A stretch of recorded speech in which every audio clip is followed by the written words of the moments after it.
So David Benfield here with Brightside Bamboo wanted to show you what a raised bed planting in a wooded site looks like for privacy.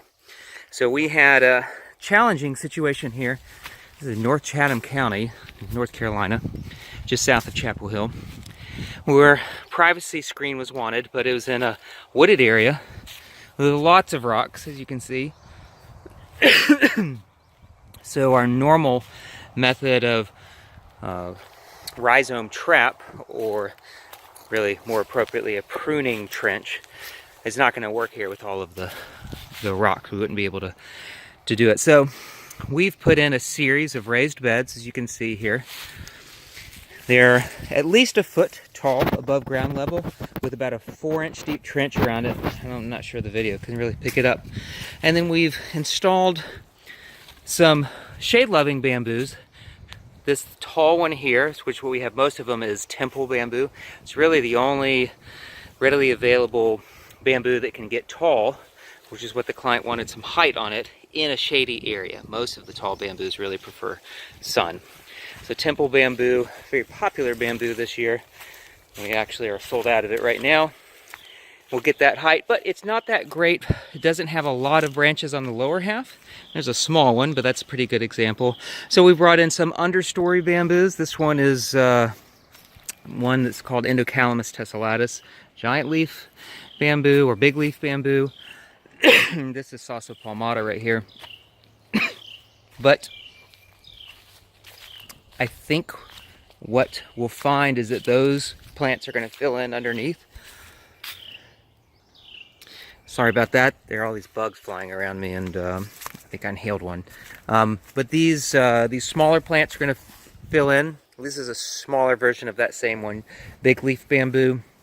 The client is actually a chef, and she can cook with the big leaf that's traditionally used in China. I don't know the name of the dish, but they wrap up like a sticky rice with it. And you'll notice on the beds that they're staggered. This is because of the flow of the land. We didn't want to lay one straight coming down here, because that would the water would run into it, and I think we'd have a washout problem. So they're staggered in such a way to let water through, but from the perspective of the client, it's still going to have a, oh, here it goes again.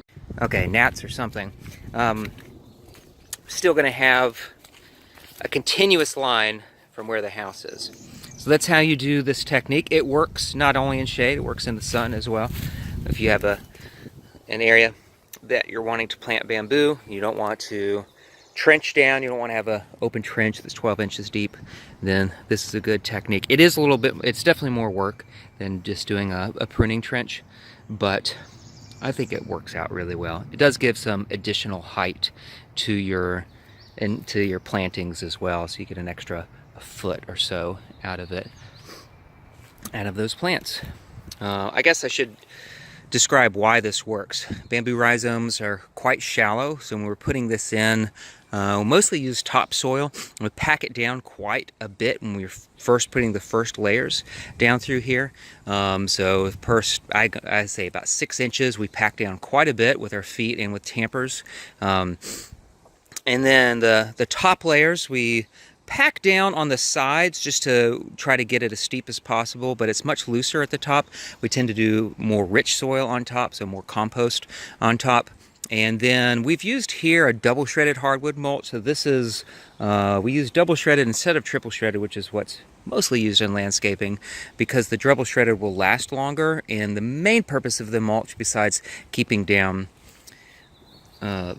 weeds and things like that, is to help control erosion until these bamboo rhizomes and roots can go through here and really establish these plants.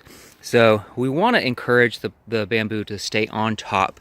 So for watering, I usually recommend putting in an irrigation system or hand watering just along the top. So you want it to, you want the bamboo to be happy with the water on top. You don't want it diving down for more water down below.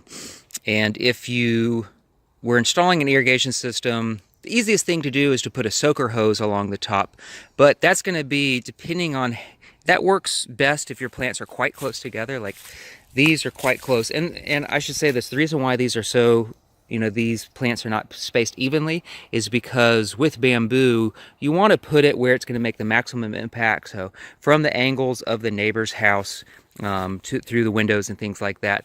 We space these that way, and then you let time fill in the less important parts. But getting back to a soaker hose works well if the plants are quite close together like this, but when there are big gaps like you see here, then you have a lot of water going down right here that's not going to be used for at least probably a year. So what's better than a soaker hose is to get an actual irrigation line in here, and then you can put emitters at each plant. I usually put either, depending on the size of the plant, either 2 or 3 emitters. So a larger plant, you might put one here in the middle, and then one on the side here, and one on the side over here. And you want to put it on the side where you're encouraging it to grow. And then you may put maybe a single emitter of a lower flow rate right in the middle, or even multiple emitters of lower flow rate, so that you may do something like, I don't know, 2 gallon per hour emitters here, 3 on this plant, and then a couple of half-gallon per hour right in the middle. That way you're basically forming kind of this highway that the rhizomes are going to more often spread through there. If you leave it on its own, or just water evenly, then the rhizomes are going to go down more. Now, the reason why this system works is that the rhizomes really don't like to go downhill underground. They like to more or less stay horizontal, and when they do, they'll stick out the edge of this slope here, and you'll see them, and you want to walk down here. I usually recommend 3 times a year. You can probably get away with twice a year, but I usually recommend that towards the beginning of the summer, end of the summer, and then into the fall. And the trenches here, so that you can kind of see what's going on. If for some reason any rhizomes come out, you'll be able to go see through there. So you may want to, depending on the bamboo and how well your initial system was installed, you may want to check it every once in a while just with a shovel, putting it down there on that trench, just to see if there's anything in there. But you'll see if bamboo escapes, because it'll send up shoots the next year, and that's not a big deal to actually pull them out if you're catching them early. And that's what it looks like. Obviously, I'm not doing it from the house perspective right now, just doing it here. I think it turned out well. Thanks everybody for watching.